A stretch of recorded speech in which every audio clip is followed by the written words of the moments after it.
Good evening, Lizzie boys, and welcome back to my channel. Today I wanted to talk about some G3 prototypes just because I find the development of G3 to be very interesting, and I thought it could be fun to go over, like, how many versions of each prototype that we've seen, like, seem to exist. I know it's hard to, it's like that explanation of it, but basically there were a lot of known G3 prototypes that we've seen before, like physical dolls as well as artwork, and sometimes the artworks coincide with the physical dolls, you know, like it's like a concept art. Basically, I found an account on Instagram that compiled some of these things, and I found it interesting, so credits to Pon, or is it Pon? I'm gonna have to check. Okay, so their username is Pon. I'll put that in the description. So credits to them for compiling these images. I also found some others on the Monster High wiki. So without further ado, let us begin. I don't know if you guys remember this image, but I think it was our first look at what the G3 dolls could have looked like ever. I think this was the first one we got to see. It was found in like a designer's portfolio, and these used some very early prototypes that obviously did not release, but aspects of them did remain on the final doll. Claudine still had the same hair colors and hairstyle, as well as earrings. Draculaura had the same earrings and hairstyle, but didn't look exactly the same and didn't gain the hat until Core Refresh. Frankie looks almost nothing like this, but they kept the jacket and the earrings. So starting with Draculaura, this seems to be her earliest prototype, like her earliest G3 design. It looks like she was always planned, possibly always planned, to have the split die. It definitely looks like a lot went into redesigning the characters because there's a lot of different versions that we've seen. This artwork here seems to coincide with the doll that was pictured in this prototype. I believe we have a full body of this Draculaura somewhere, but I would have to search for it. Alright, I found it. So this is the full body of this Draculaura prototype. It was leaked by all MH data. I believe we've seen the full body for both Draculaura and Frankie from this image, but we have not seen the Claudine. It's very interesting how this Claudine is like the only one that we've only had like one photo of and we've basically never seen again.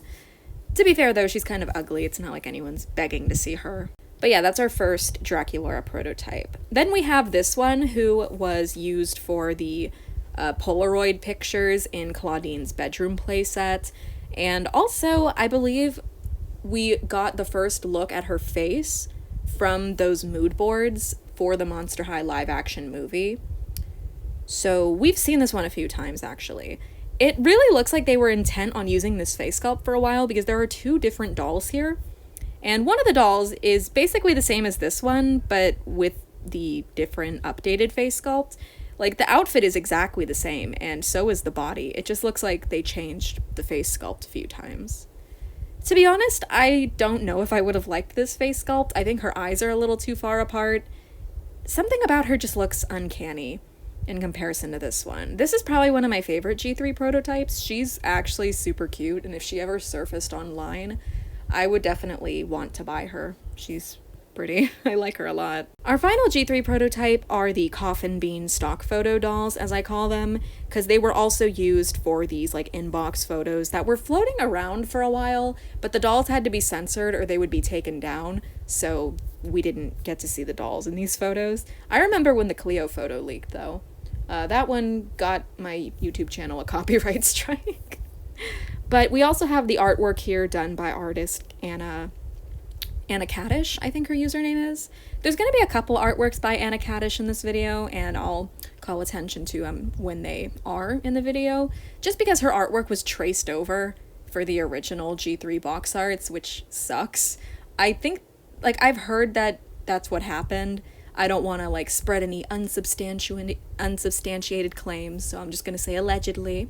Allegedly, they were traced over, but when you compare this artwork to Draculaura's G3 box art, I'm just going to let you draw your own conclusions there. So yeah, three mostly distinctly different prototypes of Draculaura. The 3D, or I guess it's not a 3D model, but the concept art in this photo, as well as the doll to the right, do seem to wear the same outfit.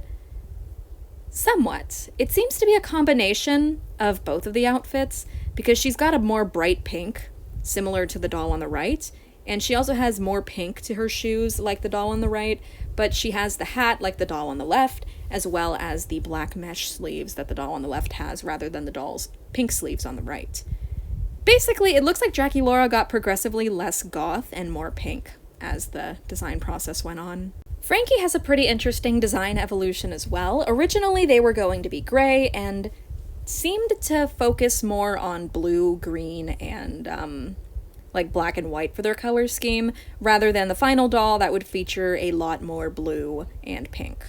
So similar to Draculaura, Frankie definitely started out a lot more goth-ish. I'd say more punk. Like, this is kind of like more of a punkish look, alternative. I don't know the word to describe it. I'm sure someone in the comments is gonna be like, oh, you're using the wrong term.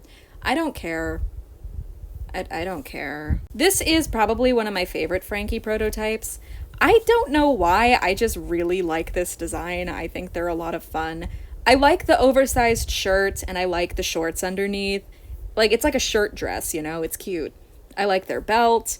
I like the black and white striped sleeves. This is just a super cute prototype, and to be honest, I would have actually... If this one had been released, I would still like G3 Frankie.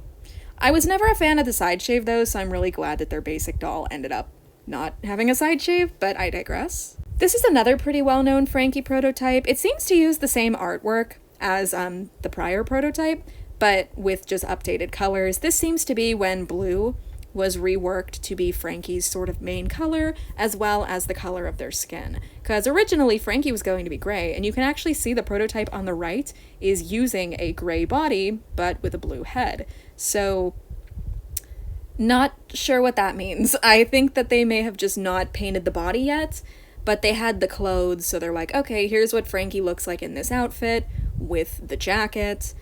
Although, it should be noted that this outfit is pretty similar. The doll on the right and the doll on the left are wearing some pretty similar outfits, all things considered. It just looks like the doll on the left has brighter colors, as well as the blue skin. Also, the laces on the shoes are painted pink, whereas the doll on the right does not have painted laces. Yeah, I can't really think of an explanation as to why the body is gray, but it's funny. I think it's a little funny. Also, it should be noted that Frankie seemed to have always been intended to have a prosthetic metal leg. So that was one aspect that remained consistent across all of the Frankie prototypes that we have seen so far.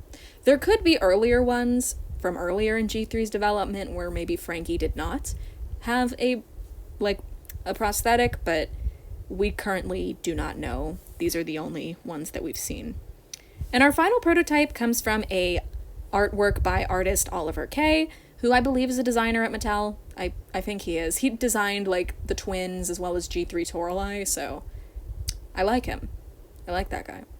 So his original design for Frankie featured them with thigh-high socks, as well as a super cute, like, little ponytail and some bangs. I think that's super cute. I wish that those aspects had been kept. Unfortunately, Frankie's release doll does not have enough hair to accomplish this hairstyle, so you would need to root the bangs in separately. I mean, it is possible to separate it out, but I'm not really good at that. I feel like if I tried to do it, I would still need to get more hair rooted in, because I would make the doll look bald one way or another. But yeah, the doll overall remained pretty close to this concept art. Just the color of the shoes, as well as the thigh highs, were removed, and the bangs were also removed. Seems to be a common trend for G3. Bangs get removed fairly often in this generation. Like Monster Ball Cleo famously was supposed to have bangs, they even remain in her box artwork. Like, they left the bangs in the box artwork, even though the release doll did not have them. This prototype doll did feature the bangs, and I have to say she looks much more complete with them, so it really is a shame that this doll lost the bangs in the long run. While we're on the topic of Monster Ball, another famous Monster Ball prototype is this original design by Glenda Chu. I think that's how you say her last name, I could be wrong, but she's another Monster High designer, and her original design for Monster Ball Claudine featured her in this super cute ruffle dress with some knee-high socks. This is adorable. This is an absolutely gorgeous dress. It's really giving G1 Sweet 1600, like that's the kind of vibe I get from it. In the end, they went with the suit, which I think is just as nice, but this dress is cute, and it would be a shame for them to not reuse it at some point, so I mean, Scary Sweet Birthday, your move. Another design that was completely different from the released version is Creepover Party Frankie. This design was actually finalized to the point that it was used in the show. In the episode Creepover Party from the G3 show on Nickelodeon, this is the outfit that Frankie wears in the episode. But the release doll is wearing a completely different and arguably much worse outfit. It's unknown why this outfit was scrapped. To be honest, it looks easier to produce than the released outfit, but whatever. I guess they thought it would sell better. I think this outfit is way better though, so here's to hoping some prototype pieces surface on like AliExpress or something, because I would actually love to own this outfit and put it on a Frankie doll. I think it would look good on their basic doll because it's the exact same makeup, so that's my idea. A lot of G3 concept arts seem to use the same base to create the characters. For example, this artwork of Toralei, as well as the artworks of Cleo, are done by artist Oliver Kay, and the artist on the left, all the way to the left, the white Cleo, that's how I'm gonna refer to her, she's white Cleo, was done by Anna Kadish, the same artist that I mentioned earlier as having done this Draculaura artwork. So this was one of Cleo's preliminary designs that were done by Anna Kadish, because she did quite a few artworks and designed some of the characters. I'm kind of glad they didn't proceed with this Cleo. She looks very cursed. I'm just kind of used to the G3 Cleo design having a much like darker, richer skin tone. So this like super pale skin tone is definitely alarming to see. I'm just like, whoa, who the hell is that? It doesn't look like her at all. But I do like aspects of the design. Like, I like the mummy wrap sleeves. The shoes are pretty cute too. So if any aspects of this design are to be brought back, to be honest, her outfit and the headpiece are pretty good. But overall, I do like the actual direction that G3 Cleo went in. I just thought this one was interesting because I've never seen this concept artwork before. So I really wanted to touch on it in this video. I thought it would be interesting to address. Another pretty well-known prototype is Blue Lagoona, because, you know, she's pink in G3. Originally, Lagoona was going to be blue, but apparently kids didn't like her so much, so they decided to change her to being pink to be more popular with kids. Honestly, I like pink Lagoona. I feel like this version of her just looks kind of meh. I don't know, I'm just not a big fan of the Blue Lagoona prototype, but I know a lot of people like her. Though, a little fun fact about her is that, again, similar to Frankie in the the Creepover Party episode in the show, this design was almost finalized to the point that the model was made with this blue skin tone. So, it's unknown how soon into, how late into development Lagoona was made pink, but it could explain why she showed up a slight teeny bit later than the other G3 dolls on, the market for sale. Because I remember there was this one guy on eBay who kept getting them, but he got Lagoona a couple maybe a week or two after the others, and it was a little strange. I don't know, maybe Lagoona took a bit longer to produce because of the skin tone change. We'll never know for sure. But yeah. So the differences here are that this version of Lagoona would have come with a bikini rather than a full one-piece bathing suit. She also has starfish earrings as well as an ombre to her jacket. It's more show accurate, because in the show she has how do I describe it? She's got the little fishnets under her shorts. She's got the ombre of her sweater. It's very interesting, seeing what aspects stayed with, for example, the design in the show, and what things were changed for the doll's release. Honestly, it kind of looks like for the show, all they did was change her skin tone to be pink, because this model is virtually identical otherwise. This is probably a very abrupt place to suddenly end the video, but this ran on much longer than I intended for it to. I get super into talking about prototypes, so I kind of just yapped a lot here. But yeah, overall, I hope you guys enjoy this topic as much as I do. I will be doing a little more digging into some prototypes, because I want to go over kind of the development that we know of, multiple different versions of characters. In my next video, if I cover this topic again, I probably will. I'll cover all the Claudine prototypes, then all the Cleo, and at one point I want to do all the Toralei prototypes. That would be fun. She doesn't have too many that we know of, only one or two, but still, I will do that and it'll be fun for me. So yeah, I hope you guys enjoyed this video. Thank you for watching, and as always, I hope to see you in my next one. Bye!